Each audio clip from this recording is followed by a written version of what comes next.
one axis, you see that there is lots of things into medical physics, so into health. So, for example, there is byproduct at research by so-called CLISTAR collaboration and CMS is clear PET, is integrated PET and computer tomography scanner, which is doing something interesting here, tracing the source inside the dead mouse, and you can make such a nice picture of inside of the dead mouse and see the source, radioactive source, which was implanted there. But also very important is, right, if you apply any radiation to living beings, be it a mouse or a man or a woman for that matter, then you really want to know what you are doing, right? And you don't really want to learn post factum that this was in the wrong place or this given you too much radiation. So you learn lots of the things by computerized simulation of how these radiation particles will interact with your body and is the source placed in the right way. And CERN is actually developing, as a byproduct of its research, lots of this simulation. So there is therapeutic irradiation simulator collaboration, which can nearly online simulate of where the dose of the radiation which you implanted to a body is going. And I'm sure that Rune can correct me on this matter. To conclude, so there is a relation between basic curiosity-driven research and application, even if it's often visible only sometimes later. And the conclusion of Sergio, with which I agree, is that there's a mistake that developed countries cut in the crisis time, they cut on basic research, but actually the developing countries, they increase the basic research expenses and they catch up.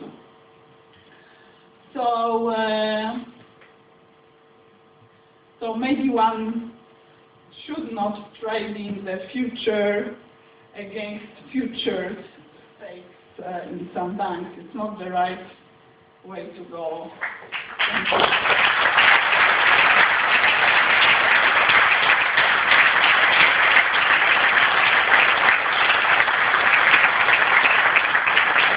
Thanks a lot, Anna, for a great talk. I'm really amazed. I mean, did you see how small the peak was? And it made it to the PET all over the world. And that's amazing. It's big on your t-shirt, that's great. I know time is flying, but I don't know if there are any in the audience that would like to ask a question, comment. Perhaps amongst the younger generation, as you saw, they have already planned activities for at least 10 years ahead, so there's plenty to undertake. Is there anybody in the audience that would like to ask Anna a question or something like that? A comment, perhaps? Yes, please. It's just the slide, the one slide that we skipped about the question. Is it really the Higgs-Boson, or can it be something else? How can we know? Yeah. Can you hear me? Of course, it might be even more interesting if it is something else. But there are some features of Higgs-bosons that we expect. First feature, that this is a speed zero particle. And from the fact that it decays to 2 photons, which we have measured, we can already exclude the speed 1 or speed 1/2. So it could be only 0 or 2. Now, with a little bit more data, we will measure the distribution of these photons. Where do they go in the detector? At which angle? And if this distribution is flat, this will tell us that this is a spin zero particle indeed. Another thing is that from theory we can predict with how probable is for the Higgs boson to decay to 2 photons versus 2 tau leptons versus 2 Ws versus 2 Z. And this is what we are already starting to measure. And unfortunately, it comes out pretty close to 1 compared to the standard Higgs boson. I would like this standard boson to be a bit non-standard, so I hope it will not end up on 1 everywhere. But we are already probing this. So, the question, supersymmetry and other methods predict new particles at tera-electron volt scale. Will it ever be possible to find proof or traces of these in an accelerator? Yes, so actually we are probing already this tera-electron volt scale, and in some supersymmetric models we can say that unfortunately we didn't find in some of the models this particle, but actually I here might be a bit narrow-minded, but if I take, with help of our PhD students who are here and doing this kind of thing, if I take one of the supersymmetric model, and supersymmetric model actually predicts Higgs to be lighter of around 134 GeV, so this is, then I would say that supersymmetric particles are around 3 tera-electron volts, not 1 tera-electron volt. So this is still compatible with supersymmetry, and then the upgrade to higher energy, which will happen when we start running sometime in 2014, is what we need to find this heavy particle. So if they are there, it will be possible to observe them. Then, of course, another thing is, which we are also doing, and people in Bergen are doing that, is to try to look for traces of these heavy particles in the case of other particles, for example, particles containing big quarks. So this is already traces in them being there virtually and modifying how these other particles decay. Anna, what would have been the destiny of this standard model if you didn't find this particle? Well, it will be more or less like classical mechanics, right? It's very useful, but if you want to look in some corner, like for example, if you want to build a transistor, classical mechanics will not help you. You need for that quantum mechanics. So the standard model is very useful. It predicts whatever we measure these days, in some cases with accuracy of 10 to the minus 11, so it's something on which you can build a bridge.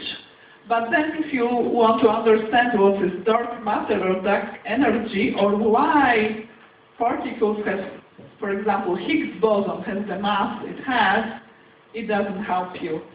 So it will be there, we will stand on it, but we will conclude that in some areas of questions, we need something more. So it's incomplete without this. Yes. Yeah, okay. And we like the beauty. And I hope we will not call it standard model, because this name is really bad. If you have any suggestions for a much fancier name, that is highly appreciated. Hello? You hear me now? Yes?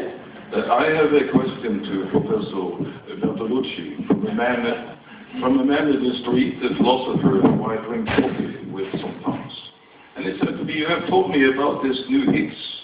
And then, is this Higgs to fact to make it into the room? You saw the room where they were having party. So I said, in some way, it's very factly. It's as heavy as 100 protons, and just like the protons in uranium.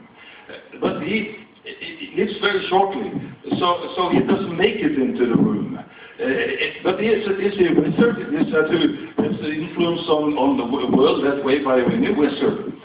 You have told me about Einstein. Isn't he? Is he still in the game? He said. I told you that unless we could lift the uranium atom and the two parts were more bound than the one you started with, then there was no energy available. Oh, is now Einstein being replaced by Higgs? Could you answer that? Now, Einstein is very much in the room, and it's thanks to Einstein that we, as you know very well, transform energy into matter and matter back to energy. Right? So while we have energy, we can use this energy to produce heavy particles, which live a very short life and decay. So this is one of the answers. But then, of course, there is much deeper question, which probably you're hinting at. What happens with all this energy in the vacuum, which Higgs field implies? And this is one of the big unanswered questions, because if the Higgs field has energy vacuum expectation value, so meaning that in each cubic centimeter of space there is some amount of energy. And then, of course, I also told you that this is so-called dark energy in the universe, which, yes. And I speak as Anna, not Bertolucci.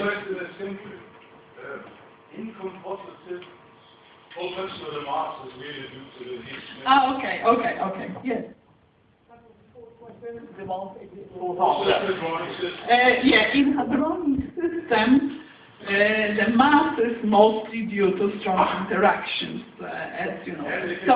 So it's probably around 99% of mass in the protons. Yes. So when again in the audience, because people actually believe that Higgs is behind fission. No, Higgs is not behind fission. What is mass of the protons and neutrons is due to the strong field, mostly. Yeah. Okay, if there are no further questions, I think we give another round of applause for Anna.